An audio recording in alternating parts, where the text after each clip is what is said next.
आज मैं आपको अतीक अहमद के घर के अंदर की तस्वीरें दिखाऊंगा। आपने तस्वीर देखी होगी कि इस तरीके से अतीक का घर तोड़ दिया गया, उसका मलबा सामने पड़ा। ये प्रयागराज का चकिया इलाका है। इस घर जितना ये हिस्सा गिर जाने के बावजूद ये घर अंदर से कितना बड़ा है, अंदर क्या क्या आलिशान नुमा चीज़ें हैं, वो मैं आपको अभी ले चल के अंदर दिखाता हूँ। लेकिन उससे पहले अतीक अहमद और अशरफ की हत्या के बाद चकिया इलाके का माहौल क्या है, पहले उस तस्वीर को देख लीजिए। मोहन, ज़रा कैमरा उधर घुमा दीजिए। ये चकिया इलाका है और आप देखेंगे कि सारी दुकानें बंद हैं। पूरे शहर में धारा 144 लागू हुई तो लोग नज़र नहीं आते हैं, लोग इक्का दुक्का नज़र आते हैं। दूर दूर पे कुछ कुछ लोग ज़रूरत का सामान लेने निकलते हैं। तो पूरे इलाके में सन्नाटा पसरा हुआ है।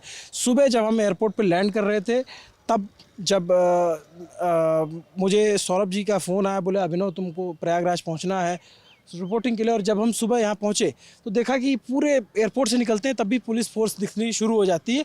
और अभी भी आपको इस चौराहे पे पुलिस के जवान नज़र आएंगे। पुलिस के जवान तैनात हैं, पीएसी के जवान तैनात हैं ताकि शांति भंग ना होने पाए। अब आपको जो है ये चकिया एक ज़माना था, वो दौर भी मैंने देखा अपनी आँखों से। मैं प्रयागराज का रहने वाला हूँ, इलाहाबाद का रहने वाला हूँ। वो दौर भी मैंने अपनी आंखों से देखा था कि जब इस घर के बाहर बड़ी बड़ी गाड़ियाँ खड़ी होती थी। अतीक अहमद का रौला था, रुतबा था, दहशत थी। और आज इस घर में आप देखेंगे स्थिति कि इसको पूरा तोड़ दिया गया। अंदर कई सारी दर्जनों गाड़ियां खड़े होने की जगह बनाई गई थी। मोहन, आज घर के अंदर चलते हैं, आपको घर के अंदर का दिखाते हैं कि देखिए जो गलत पैसे की कमाई होती है या फिर गलत तरीके से अर्जित किए हुए धन की कमाई होती है, उसकी नियति क्या होती है, आपको इस घर के अंदर, अतीक अहमद के घर के अंदर की तस्वीरों से समझ में आ जाएगा। ये पूरा घर आप देखेंगे तो जितना हिस्सा इसका अवैध था उस हिस्से को पीडीए ने तोड़ दिया था, प्रयागराज डेवलपमेंट अथॉरिटी ने तोड़ दिया था। जो हिस्सा वैध था, जो अवैध नहीं था, वो हिस्सा छोड़ दिया गया। तो अभी हम जो हैं नीचे हैं, नीचे मंजिल पे हैं। ये पूरा मकान 3 मंजिल का है और कमरे गिनते हुए थक जाएंगे। इतने ज़्यादा कमरे, इतने टूट जाने के बावजूद जो है, जो मुझे पता चला है, इसमें बहुत सारे कमरे हैं। देखिए एक कमरा यहाँ पे है। इस कमरे में जब एंटर करते हैं पीछे के गेट से, मेन दरवाज़ा ये नहीं था जिससे हमारा, मेन दरवाज़ा उधर था क्योंकि उधर मलबा बहुत ज़्यादा गिरा तो वहाँ से अंदर नहीं आ सकते। पहला कमरा यहाँ पे ये दिखता है, ठीक है। अभी पूरा एकदम गंदा पड़ा हुआ है। जैसे आप यहाँ पे जब घुस रहे हैं तो एक अजीब सी जो फीलिंग होती है वो है कि मतलब आप देखिए कि जैसे भूत बंगला टाइप का हो जाए उस तरीके से। जब पीछे के दरवाजे से घुसते हैं तो एक तख्त लगी हुई है, 2 सोफे पड़े हुए हैं, एक हेलमेट रखा हुआ है और इस तरह के स्ट्रक्चर पूरे घर में है। अब थोड़ा और आगे चलते हैं। ये सोफे वोफे बच गए हैं तोड़ फोड़ के बाद, ठीक है। अब ये वो जगह है जो अतीक का एक तरीके से आप कह लीजिए कि ड्राइंग रूम हुआ करता था, जहाँ वो लोगों के साथ मिलता था, बैठक करता था। और जितनी मेरी जानकारी है अतीक का सोफ़ा यहाँ लगता था। उसका भी मैं किस्सा बताऊंगा आपको, लेकिन पहले अभी अब घर को देख लीजिए। अब इस घर की हालत देखिए। ये सोफे हैं पुराने, टूटे फूटे, जर्जर हालात में पड़े, गद्दा है और एक आध पोस्टर है। ये पोस्टर है परवीन, पता नहीं, बहुत बड़ा पोस्टर है ये पूर्व बसपा के चुनाव निशान वाला, ये बसपा प्रत्याशी मोहम्मद माननी अवधेश कुमार गौतम। उसके बाद जैसे घुसते हैं तो यहाँ ताश के पत्ते बिखरे पड़े हुए हैं। आप देखेंगे अगर ताश के पत्तों में तो आपको ऊपर जो सबसे बड़ी पत्तियाँ नज़र आएंगी। अगर आप ताश का खेल जानते हैं तो गुलाम नज़र आ रहा है। अतीक एक ज़माने में अपने किरदार का बादशाह हुआ करता था। इन पूरी पत्तियों में कहीं से बादशाह नहीं दिख रहा है, चारों तरफ गुलाम ही गुलाम है। अतीक की हत्या हो चुकी है, अशरफ की हत्या हो चुकी है। और इस घर की हालत देखिए। जिस घर में एक समय बड़ी रौनक हुआ करती थी, बड़े काफिले लगते थे, बड़े बड़े नेता अधिकारी आया करते थे। ये कमरा है। अब इस कमरे में आप आते हैं तो कई सारे कागज़ पत्तर दिखते हैं जो हमारी नज़र जाती है जैसे कूड़े का ढेर है। लेकिन आप इन कूड़े के ढेर में देखेंगे, जैसे ये देखिए, कुछ स्टाम्प पेपर है 10 रुपए के स्टाम्प पे माननीय चेयरमैन साहब, और कुछ ये खरीद फरोख्त का मामला है। क्योंकि मेरी समझ इसके लेकर के कम है तो मैं ज़्यादा इस पर बात नहीं कर पाऊँगा। ये देखिए, ये जो है ये विधानसभा क्षेत्र 261 इलाहाबाद पश्चिम, जो इलाहाबाद पश्चिम विधानसभा है। अतीक यहाँ से 5 बार विधायक रहा है। तो उस विधानसभा की मतदाता सूची है, जैसे आम नेता करते हैं कि मतदाता सूची निकाल करके वोटर तक रीच करते हैं और वोटर को बूथ तक पहुंचाते हैं। और कुछ कागज़ देखते हैं, जैसे ये कागज़ ये पड़ा हुआ है, इसमें पैसे की लेन देन की जानकारी लिखी हुई है। फीस, पोस्टर, स्टिकर, ये करके वीडियोग्राफी खर्च 19,500, इस तरीके से पूरा जोड़ भाग करके जन समर्थन, ये शायद इलेक्शन कैंपेन के दौरान का कुछ है। अब आते हैं थोड़ा और देखते हैं। ये हाँ, ये देखिए, आपको सुल्तानपुर लोकसभा क्षेत्र से समाजवादी पार्टी के प्रत्याशी अतीक अहमद, समाजवादी पार्टी से अतीक अहमद ने चुनाव लड़ा था, उस समय का ये पोस्टर है। तो ये पोस्टर यहाँ पे रखा मिला है। कुछ और पॉलिटिकल चीज़ों पे मेरी नज़र जा रही है। यहाँ पे ये देखिए, एक लेटर पैड है, ये भी समाजवादी पार्टी का है और समाजवादी पार्टी के प्रमुख का है। मतलब लेटर पैड ऐसा है कि इस पर देखिए, ये सादे कागज़ पे कोई सुनीता यादव हैं, क्षेत्र पंचायत कौड़िहार से, सादे कागज़ पर उनका हस्ताक्षर कर रखा है उनके लेटर हेड पे। तो यानी अतीक जो भी चाहता इस पे लिख सकता था, जो भी चाहता था करवा सकता था। समाजवादी पार्टी के अलावा इस घर में बहुजन समाज पार्टी के प्रत्याशियों की लिस्ट रखी हुई है। यहाँ पे समाजवादी पार्टी के पूर्व जिला अध्यक्ष कृष्णमूर्ति सिंह यादव का लेटर हेड रखा हुआ। लेटर हेड आप ऐसे समझिए कि जिला अध्यक्ष जो आदेश देगा वो मान्य होगा, और अतीक अहमद के घर पे उसका लेटर हेड है तो वो आदेश अतीक अहमद देगा तो भी मान्य होगा, क्योंकि लेटर हेड अतीक के यहाँ रखा हुआ। और बड़ी संख्या, ये देखिए, ये साइकिल के स्टिकर के निशान हैं। ये अतीक अहमद, करबला, जीटी रोड।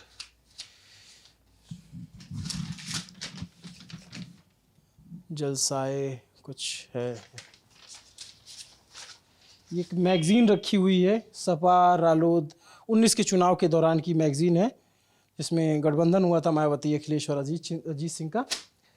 एक और दिलचस्प चीज़ यहाँ मिलती है, सच्चर की सिफारिशें। सच्चर कमेटी की जो रिपोर्ट थी मुसलमानों को लेकर के, उनकी हालत को लेकर के, उस पर सिफारिश करने वाली जो किताब है, वो किताब सच्चर कमेटी की रिपोर्ट वाली किताब अतीक अहमद के इस पुराने ड्राइंग रूम, खंडहर नुमा ड्राइंग रूम में मिली हुई है।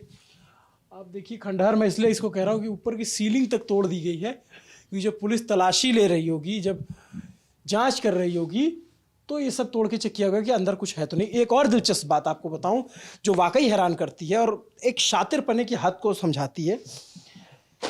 अतीक अभी ये जब हत्या हुई राजू पाल के केस में, जो उमेश पाल गवाह थे उनकी, तो उसके बाद इस घर में 10 असलहे और 74 लाख रुपए कैश मिला था। चूंकि ये घर खंडहर हो चुका है, तो बताया ये गया सूत्रों की तरफ से कि जो कैश था और जो असलहे थे वो अपने नौकर के जरिए यहाँ छिपवा दिया गया, क्योंकि लगा होगा कि किसी को शक, कोई शक नहीं करेगा कि इस घर में भी क्या हो सकता है। तो इस घर में वो भी बरामदगी भी कुछ दिन पहले हुई थी। अभी देखिए, ये ढेर सारे कागज पत्तर पड़े हुए हैं यहाँ पे। ये एक रजिस्टर है।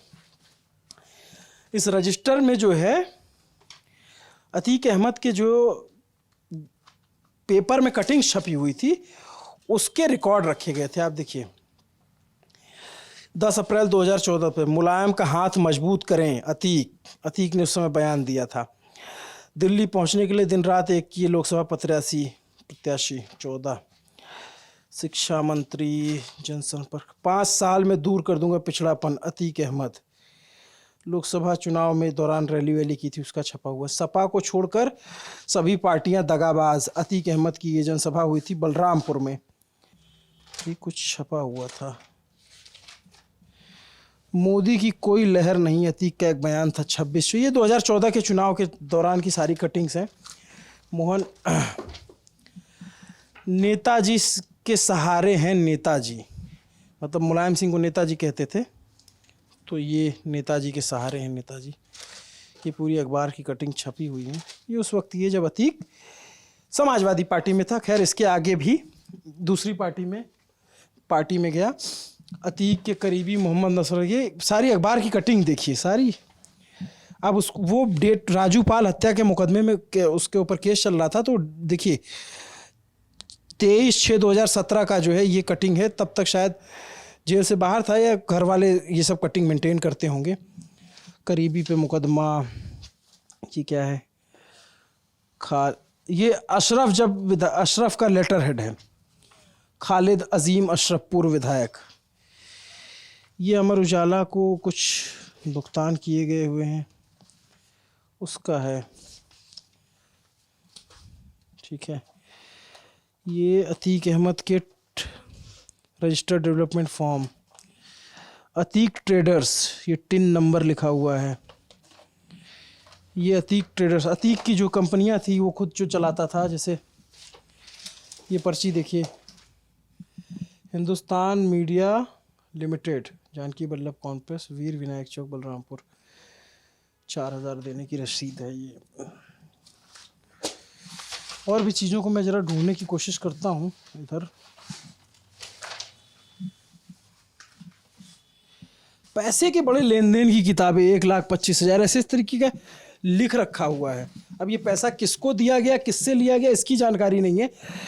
1,25,000, 22,000, 26,000, 72,000, 65,000, 11,000, इस तरीके की पूरी लिस्ट है। और इकाई, दहाई, सैकड़ा, हज़ार, 10,000, लाख, 10 लाख, करोड़, दहाई, सैकड़ा, हज़ार, 10 लाख, तो ये लाखों में गिनती जा रही है। इधर भी 94 लाख की गिनती है, नहीं 94,000, सॉरी 94,000 की गिनती है। इधर 3,67,000 की गिनती है।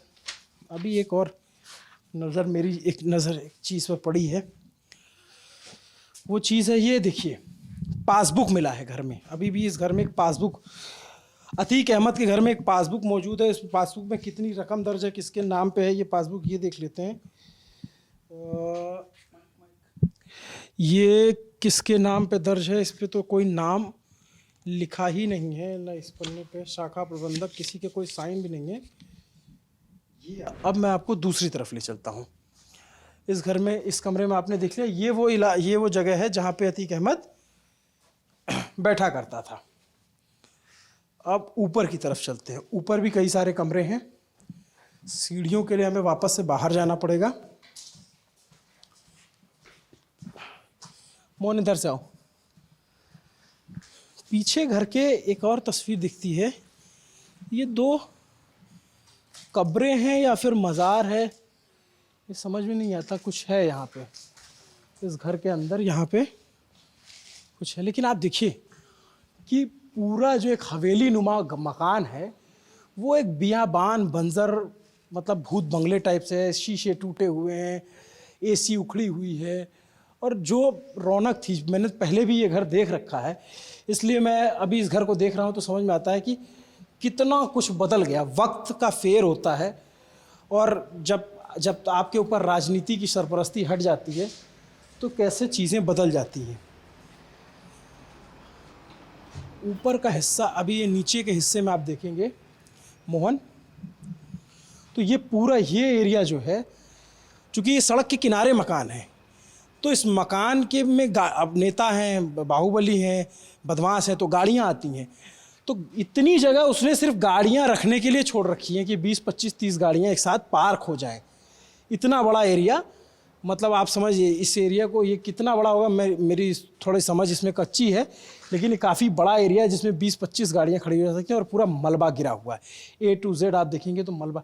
आज यहाँ पे जो है परिंदा भी नहीं आता है, ऐसा एकदम से भूत बंगले टाइप का है ये पूरी स्थिति इसकी। अभी ऊपर चलते हैं मोहन, ऊपर आ जाइए। ये चकिया का इलाका है, प्रयागराज का। सामने देखेंगे तो वहाँ पे कब्रिस्तान भी है, इसको करबला चौक भी बोलते हैं। अब ये आ गए हम लोग दूसरे मंजिल पे। दूसरी मंजिल पे जब अतीक के घर में घुसते हैं तो सबसे पहले आता है किचन। किचन में देखिए, जब ये कुर्की फरारी हुई होगी तो अभी यहाँ पे सब पूरा किचन बिखरा पड़ा है, टूटा पड़ा हुआ है। लेकिन देखिए कुछ आलू पड़े हुए हैं यहाँ पे, रोटियाँ रखी हुई हैं, जो मोहन अगर दिखाएं, ये किचन का जो सामान होता है वो है। सामने आटे की पैकेट रखी हुई, नंदी नाम विश्वास का, नंदी ब्रांड का आटा रखा हुआ है। अब ये देखिए दूसरा कमरा है। इस कमरे में भी सोफ़ा रखा हुआ है, कालीन सी लगी हुई है, कपड़े रखे हुए हैं। घर में ज़्यादातर देखिए अतीक के परिवार में जो लोग हैं उनके बारे में मैं बताऊं तो अतीक अहमद और अशरफ दोनों की हत्या हो चुकी है। शाइस्ता परवीन अतीक की पत्नी फरार है। असद मारा जा चुका है एनकाउंटर में। अतीक के 4 बेटे और बचते हैं। एक का नाम है, सबसे बड़े का उमर, दूसरे का नाम है अली। उमर लखनऊ जेल में बंद है, अली नैनी जेल में बंद है, और 2 छोटे बच्चे नाबालिग हैं, वो बाल सुधार गृह में रखे गए हैं। अब जब इस दूसरे फ्लोर पे इस जगह पे आते हैं तब ये समझ में आता है कि ये इसका कुछ राजनीतिक ऑफिस टाइप की जगह है। ये एक बड़ी सी लॉबी कह लीजिए इसको। सामने एक बड़ा सा दरवाज़ा है, वो खुलता है और संगमरमर टाइल्स बिछाए गए हुए हैं यहाँ पे। कई जगहों पे संगमरमर है, कई जगह पे टाइल्स है। मजबूत दीवारें, ऊपर पीओपी, सब कुछ एकदम आलीशान तरीके से बनवाया गया। मोहन इधर थोड़ा सा अगर पोस्टर को दिखाएं तो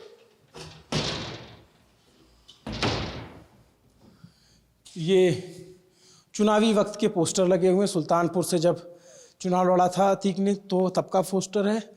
ये दोनों उस वक्त की जब समाजवादी पार्टी में।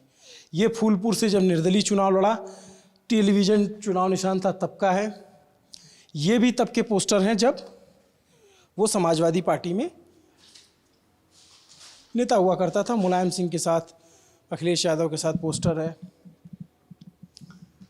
तब तक अतीक पे कोई भी मुकदमा, किसी भी मुकदमे में दोष साबित नहीं हुआ था। सब मुकदमे चल रहे थे, कोई गवाही नहीं होती थी उसके खिलाफ, गवाही नहीं दे पाते थे लोग।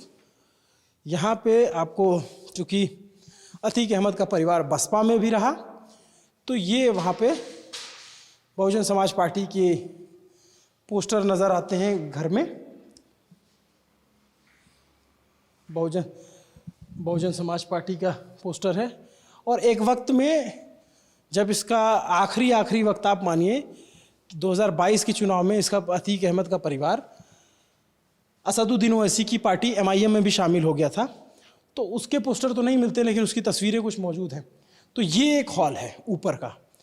इधर आप देखिए तो एक बड़ी दिलचस्प चीज़ नज़र आती है। अब तो पूरा मकान जर्जर हो गया। ये एक तरीके से आप देखेंगे भूल भुलैया, इधर से निकलिए उधर से जाइए, 2 तरफ से सीढ़ियाँ, 3 तरफ से सीढ़ियाँ हैं। ये देखिए, ये आप जैसे फिल्मों में नहीं देखते कि मसनद लगा के बैठने वाली जगह है, ये वैसी जगह है। इसको बड़े शौक से अतीक अहमद ने बनवाया होगा अपनी। देखिए प्रत्याशी सम,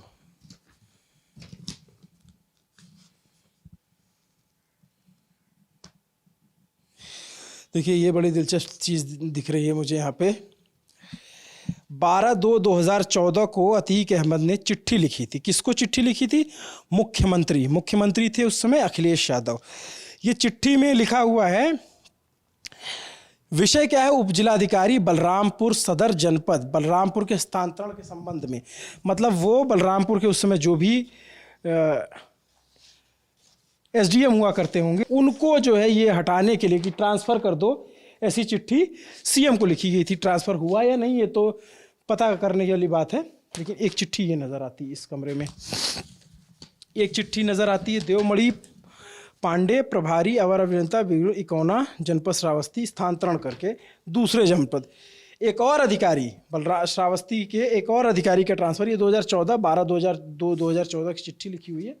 CM को चिट्ठी लिखी गई कि इस अधिकारी को हटाओ, हो सकता है अतीक के साथ सहयोग ना कर रहा हो सकता है अतीक का समर्थन ना कर रहा हो। एक चिट्ठी और लिखी है जिसमें बलरामपुर में सरकारी डॉक्टरों की कमी को दूर करने के संबंध में, कि डॉक्टरों की संख्या बढ़ाई जाए। एक चिट्ठी और अतीक अहमद ने अखिलेश यादव को लिखी थी, मुख्यमंत्री और को। ये शाहिद हुसैन सिद्दीकी, ये उसके पास चिट्ठी आई हुई थी कि इन अधिकारियों का अपर जिलाधिकारी श्रावस्ती रजनीश सिंह, प्रकाश राय बंदोबस्त अधिकारी श्रावस्ती स्थानांतरण, किशोरी लाल चौधरी, एएसआई मल्हीपुर स्थानांतरण। ये 3 लोगों की स्थानांतरण की, 3 लोगों को ट्रांसफ़र कराना चाहता था अतीक अहमद, और मुख्यमंत्री को उस समय चिट्ठी लिखी थी। अब ये उसमें जाके खोजना होगा कि मुख्यमंत्री ने इस पर क्या किया था, अखिलेश यादव ने उस वक्त।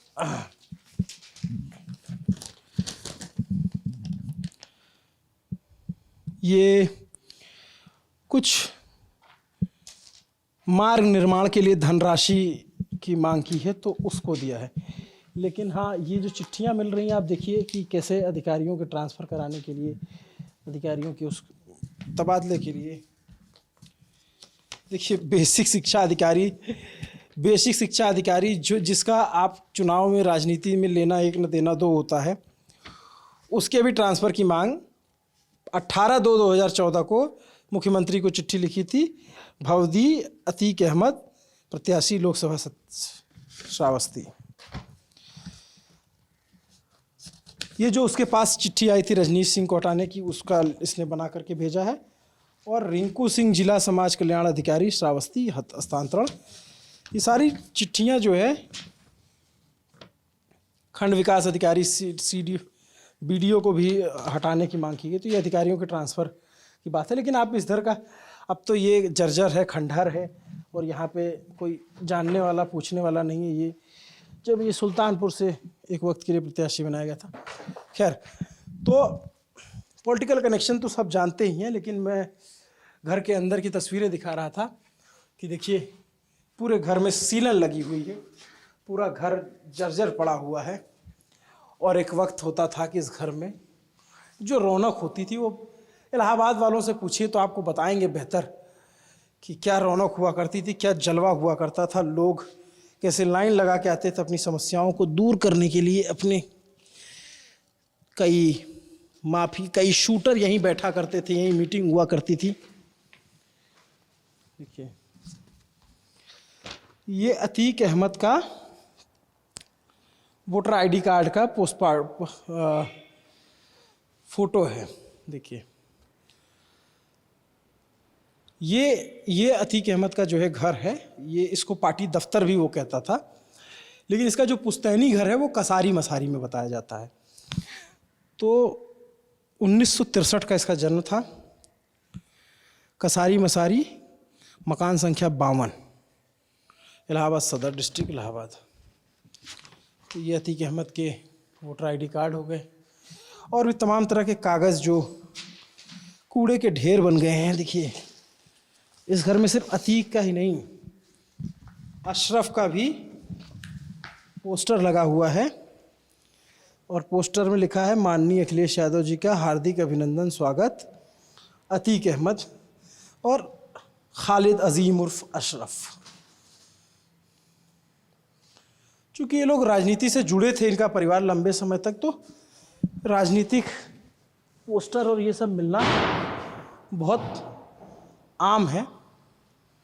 आपको घर के और हिस्से दिखाता हूँ। ये देखिए पूरा एकदम से, ये पूरी अलमीरा फाइलों से भरी हुई है, और ऐसे लग रहा है कि जैसे कोर्ट के केसेस हों, उन कोर्ट केसेस की फाइलें हैं। ये पूरा कचरे का ढेर में, थोड़ा अजीब सा लग रहा है, लेकिन आप देखिए कि क्या हालत हो रखी है इस घर की। एक कुछ कमरे इधर भी हैं, कुछ कमरे इधर भी हैं, कपड़े पड़े हुए हैं।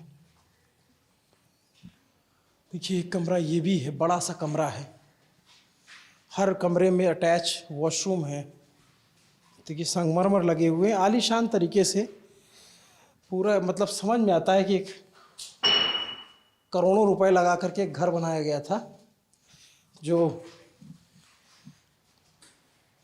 गलत तरीके से धन अर्जित किया गया, उस तरीके से आरोप है कि उस तरीके से ये घर बनाया गया। देखिए एक सीढ़ी उधर से हम आए थे और ये दूसरी सीढ़ी है, इसलिए मैं शुरू में कह रहा था कि एकदम भूल भुलैया जैसे है कि किधर से जाएंगे। पूरा कचरे का ढेर पड़ा हुआ है यहाँ पे। अब हम तीसरे फ्लोर पे चल रहे हैं। अभी तक हमने 2 फ्लोर आपको दिखाया घर का, और ये इतना बड़ा घर इतना टूट जाने के बाद है कि उतना ज़्यादा मकान टूट गया। अभी ये देखिए छत का हिस्सा आ गया। अब छत के हिस्से पे आएंगे तो इतनी बड़ी सी छत अभी बाकी है, जो आगे का पोर्शन गिराया गया है। ये आपको दिख रहा है। इस घर पे पार्टी बदल के आखिरी झंडा जो लगाया गया वो बसपा का झंडा लगाया गया, मायावती जी का झंडा लगाया गया। ये घर का आर्किटेक्ट देखिए, पूरा इधर का मकान गिरा दिया गया है।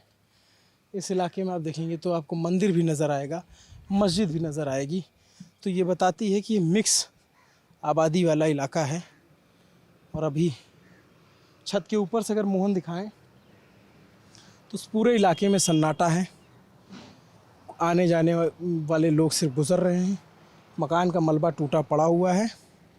सामने कुछ पुलिस वाले खड़े हैं जो कैमरा देख करके शायद इधर ही देख रहे हैं। और एक दुकान लगी हुई है और उधर कब्रिस्तान है। अब ज़रा तीसरे फ्लोर के अंदर भी चल लेते हैं। मोहन आ जाओ, ये तीसरे फ्लोर पे हम हैं।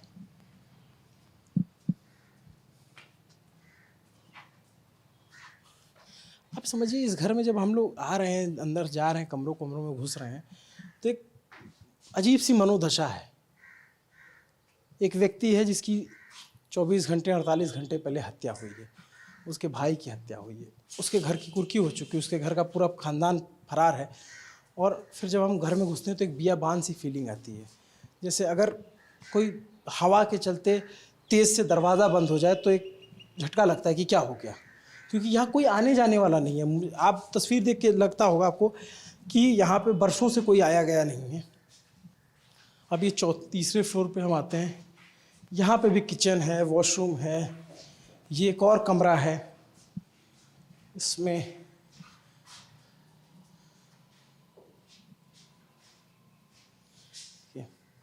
सब में बढ़िया संगमरमर लगाया गया हुआ है। देखिए यहाँ भी पोथी पतरा रखा हुआ है, कुछ पोथी पत्तर कहते हैं कागज़ों का, बहुत गट्ठर हो। अब इतनी कागजी समझ तो है नहीं हमारी, लेकिन जो देख करके समझ में आ रहा है, नियमावली, एप्लीकेशन, नेम एनरोलमेंट। अच्छा, ये एनरोलमेंट के लिए कागज़ लाया गया। ये फिर वही सूचियां हैं जिसमें मतदाताओं के नाम होते हैं। ये लिफाफे हैं कुछ अपना दल के भी साइन। यहाँ पे देखिए, अपना दल का भी एक पोस्टर मिलता है देखने को। एक वक्त में अतीक अपना दल में भी था। तो ये देखिए, अपना दल जिंदाबाद, सोनेलाल पटेल अमर रहे। तो आप चौतरफा आप देख रहे हैं कि हर लगभग बड़ी पार्टियों में उसकी पैठ थी, उसके जानने वाले थे, उस पार्टी से जुड़ा रहा। और जिन पार्टियों में नहीं था वो, उन पार्टियों में भी उसके अच्छे ताल्लुकात थे। मैं अब नाम नहीं लूँगा किसी का, लेकिन शहर के बड़े बड़े नेता अतीक के साथ शामिल बताए जाते रहे हैं। अतीक को सरपरस्ती देने की बात होती रही है। एक और ये कमरा है, इस कमरे में बड़ा सा आईना लगा हुआ है, ये टूटा हुआ है। आप देखेंगे कि पूरी ऊपर की पेंटिंग नीचे गिर रही है और कमरे की हालत वैसी ही है जैसे बाकी कमरों की है। ये कुछ ड्रॉअर है, ये नहीं खुल रहा है, ये सब खाली हैं, जाले लगे हुए हैं।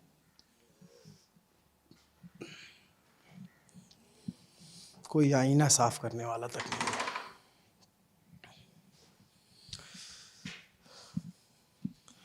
गलत, जैसे कहा जाता है ना कि बुरे काम का बुरा नतीजा होता है, तो ये उस नतीजा आप इस घर की तस्वीरों में भी देख पा रहे हैं। कितना बड़ा घर था आपको हमने दिखाया। और इसके ऊपर भी है छत, इसके ऊपर भी एक छत है। यहाँ पर क्या है, काफ़ी तेज़ धूप इतनी ज़्यादा है। देखिए, इसके ऊपर भी। अब हम चौथे फ्लोर पे आ गए। आप समझिए कितने की संपत्ति रही होगी। अब इतना हिस्सा है, अभी कुछ पत्थर रखे हुए हैं यहाँ पे, कुछ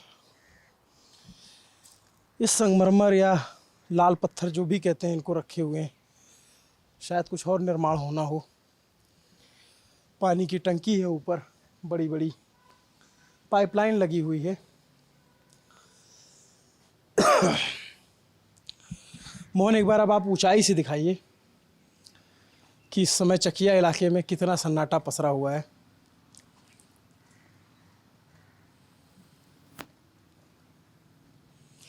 इक्का दुक्का लोग नज़र आते हैं सड़कों पे, वरना ऐसा लगता है सबको पूरे शहर की आबो हवा से पता चल रहा है कि कुछ बड़ा हुआ है। ऐसा कुछ बड़ा हुआ है जो यहाँ सालों में नहीं हुआ, दशकों में नहीं हुआ, सदियों में नहीं हुआ। कैमरे के सामने लाइव अतीक अहमद और उसके भाई अशरफ की गोली मारकर हत्या की जाती है। एक सीढ़ी उधर से थी, एक सीढ़ी इधर से है। इस सीढ़ी के रास्ते हम नीचे उतर जाएंगे। मेरा घर ये दिखाने का मकसद था ये कि आप देखिए, आपने करोड़ों अरबों की संपत्ति अर्जित की, आपने लोगों की ज़मीनें कब्जाई, आपने लोगों को धमकाया, मारा पीटा, हत्या के आरोप लगे, कई लोगों को अगवा कर दिया, कुछ तो ऐसे लापता करा दिए जो कभी मिले ही नहीं। और उन सब का जो है आज ये सिला है कि इतना बड़ा घर है और इस घर में रहने के लिए कोई नहीं है। घर पूरा खंडहर हो चुका है, आधा घर गिराया जा चुका है और बाकी परिवार का क्या हाल है मैंने आपको बताया। लेकिन उसके बावजूद अतीक अहमद और अशरफ की जिस तरीके से हत्या हुई है वो कानून व्यवस्था पर सवाल उठाती, क्योंकि पुलिस की मौजूदगी में हथकड़ी पहने दो अपराधियों की जब कोर्ट किसी अपराधी को पुलिस की कस्टडी में देता है तो कोर्ट ये लिखता है कि इसकी सिक्योरिटी इंश्योर कीजिए। तो वो सिक्योरिटी इंश्योर क्यों नहीं की गई? पुलिस की मौजूदगी में 3 हत्यारे आते हैं, अतीक अहमद और अशरफ को गोली मारते हैं। अपराधी को मारेगा कोई तो भी वो अपराधी होगा और जो मारने वाला है वो भी अपराधी ही होगा। न्याय हमारा कानून व्यवस्था अपराधी को एक ही निगाह से देखता है, चाहे अतीक हत्या करे चाहे लवकेश तिवारी हत्या करे, दोनों पे 302 का मुकदमा ही कायम होगा। तो इस केस में पुलिस की भूमिका पे सवाल है और ये सुप्रीम कोर्ट की निगरानी का मामला है। सुप्रीम कोर्ट ने उसे साबरमती जेल भेजा था, तो उसमें देखने वाली बात होगी कि वहाँ से क्या रुख रहता है। आपको ये पूरा वीडियो कैसा लगा कमेंट करके ज़रूर बताइए। मेरा नाम है अभिनव पांडे, मेरे साथ कैमरे के पीछे हैं मोहन। देखने के लिए बहुत बहुत शुक्रिया। देखते रहिए दी लल्लन टॉप।